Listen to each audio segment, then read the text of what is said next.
But when she sees that the friends of the white-haired girl are getting into her business, like that purple-haired guy who is making a whole scandal just so they will free the albino girl, meanwhile the said girl in her head is asking why that whole group of idiots is doing all this for her. And right there, the blonde tells her to stay here and watch how he is going to kill all her dogs, laughing of course at her friends, so she has no choice but to pray that Lin Ye is not doing any foolish thing. And in another panel, we see our protagonist and his two companions entering the villain's house like it is nothing, with some really stylish capes. And our main guy even has a mask, and he has even changed weapon, pointing out that a monster he defeated dropped it for him. But the hungry one complains that no monster has ever dropped him anything at all. And right then, the Ponytails girl who was coming out sees them and asks who they are. But Hungry Lover, the flirty one, takes off the cape and from up close talks to her coquettishly. Yet when he notices another man, he instantly turns into a toxic mode, even to the point of saying that both he and the ponytailed girl are very close. And on top of that, he mentions that the other guy is a superficial guy, so he himself is more worth her time than the other one. So both of them start fighting for the attention of the Ponytails girl while our people go in calmly.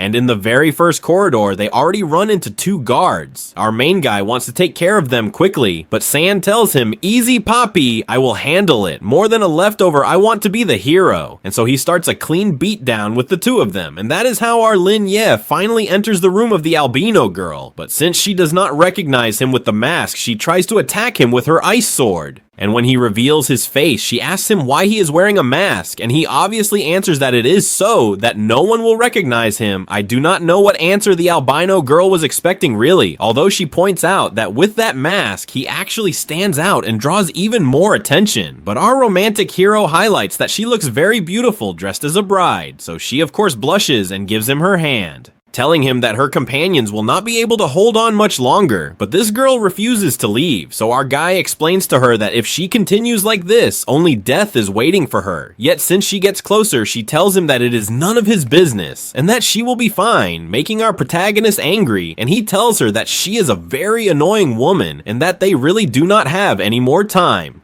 But even so, she refuses to go because she tells him that she promised her family that she would not cause any other problem. And while she is talking, our hero comes from behind. And because she sees that he is not taking her seriously, she tries to strike him with the ice. But our romantic one grabs her by the waist and tells her, "You are important to me." And so strong was the emotion that he even made her cry ice tears. And to make it work even more, our guy mentions that he cannot let 13 and the association of muscle guys have sacrificed themselves in vain. So then she does pull away from him and gets mad because she points out, "Do you not value my sacrifice?" Since she did all this so that nobody else would come out hurt because of her. Besides, if she provokes the Wu family, which is very powerful, it will be very troublesome for him and they could even kill him. But he states that both of them are the same because if it is the justice they believe in, they will even give their life. And he destroys the wall asking her to trust him, and that is how the damsel in distress finally accepts. And as soon as they go out of the mansion, they run right into San, who has been beaten up, and the poor fellow mentions that the robots are very hard to defeat. And when our protagonist turns to look, he notices the blonde, and this tough blonde tells him that he has a lot of nerve to show himself and even steal the bride, while the albino girl looks at him with anger and with the desire to hit him too. But our Lin Ye calms her down, taking her by the hand, and he insults the blonde, mentioning that both families are shameless, since now their reputation depends on a single woman. And at least for him, that is not what men do. But the bad blonde guy laughs and tells him,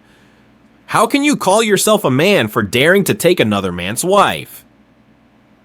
And he challenges him to a legal fight to decide who is the winner. So our guy accepts and tells him that if he wins, they will leave, and the blonde will not be able to blame the albino girl for anything bad. And if the blonde wins, Lin Ye will accept any punishment. But for the blonde, that is not enough, since he wants his fire spirit sword, and our steel-hearted hero simply accepts. But then the Winter Sorceress tries to stop our protagonist because she tells him that this blonde is one of the most powerful young men of the Ush family, so please, she asks him not to fall for his provocations. But our Romeo touches her chin and tells her, "For you, baby, I would be Batman." So the blonde, all angry, says that they are not going to waste time, and that it is better to go right now to the arena, while on the other side our glasses boy keeps making a fool of himself, since he points out that the ponytailed girl does not like handsome and seductive boys, and those words do bother her, so she hits him so that he will stop saying nonsense, and instead she asks him what he is doing here. And he tells her what we already know, and in another panel the battle arena is already ready so that the blonde and our protagonist will fight, and of course the little ponytailed girl, worried about her sister, goes to see her, although the albino girl, very sad, tells her that the situation is kind of complicated, and then the blonde announces that today is a special day, because both his family, the Ouyang, and the Dong family of the albino girl are going to form an alliance, and he adds that to make a whole spectacle, he will have a match with this red-faced mister.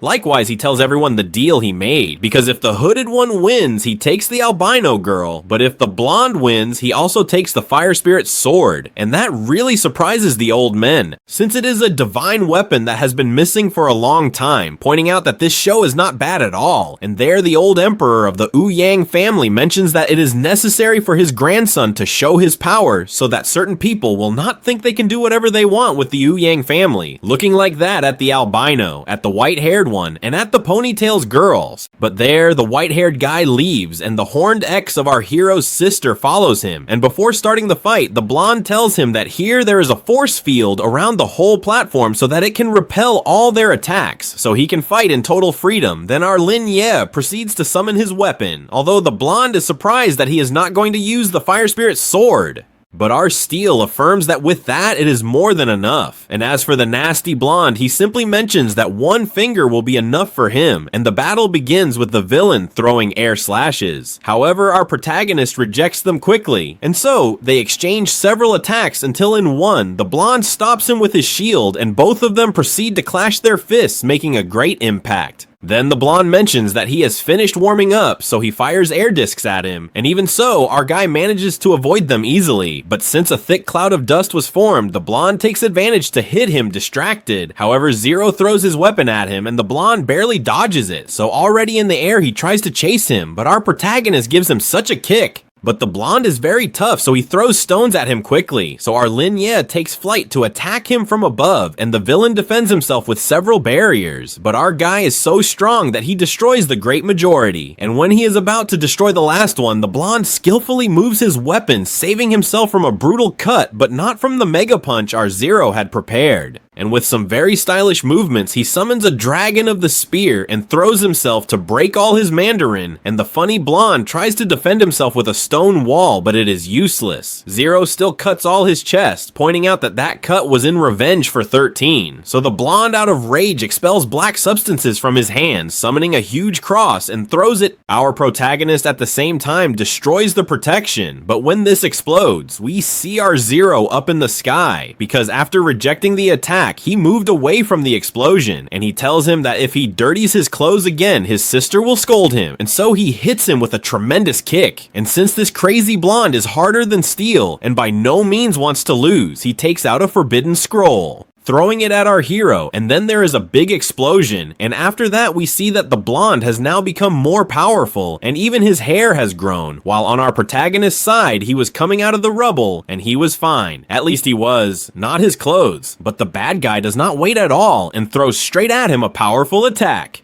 And our guy obviously answers the attack with some powerful spear moves, materializing the green dragon attack, and so at last the guy is defeated. But when the albino girl is running to greet our protagonist for the great victory, they feel an overwhelming pressure and time stops, because it turns out that in the laboratory where our guy's sister, the blonde girl, was, everything was destroyed. And everybody is unconscious, being held by the horned one, and besides that, the white-haired brother is wearing a helmet like Magneto's, and he talks about the dream of being a hero, and he remembers that when he was little, he saw the back of the fighter and wanted to become someone like him, but a little tear escapes him, and now all the humans in the world are kneeling before the new god. Basically, that is mind control, while at last the said one appears in front of our protagonist and shouts like a crazy person that they should get ready for a true god to rule them, but then he stops laughing because he admits that he cannot fully invade his mental realm, pointing out like that he is a man who must not be underestimated by anyone, so he throws him a spiritual shot.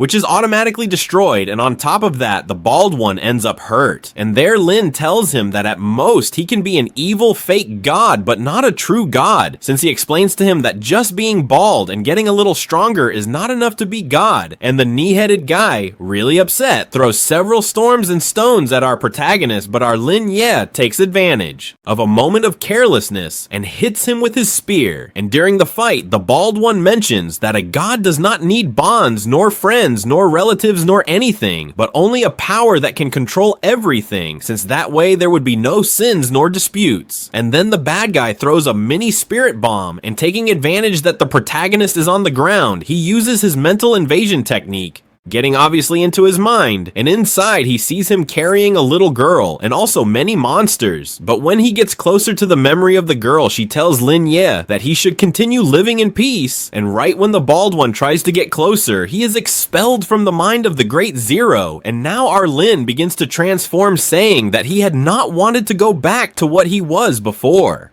And it is now that we finally see him physically as the Great Zero, since just by transforming he distorts all space-time. So the bald one, very surprised, asks himself if maybe he is the legend of this world, the great hero Zero. But since this knee-headed one does not want to believe anything, he directly attacks our hero, who just by raising his sword eliminates the attacks of the bald one. And of course he hits him fully, cutting all the sky, but the villain summons a Susanoo, and Zero the Almighty with a single lightning eliminates it so that he will not be there copying techniques. And when the bald one falls, our protagonist does not even let him rest, since he uses his punishment technique. And although the bald one barely manages to disperse the first lightning, some other smaller ones appear that end up destroying all his body, but still lying down and barely. He complains that someone like Zero, who has the power of a supreme god, could never have the feeling of being incapable, since with his power he can do everything. But the Great Zero simply answers maybe, and he uses his redemption technique, so this bald one screams in agony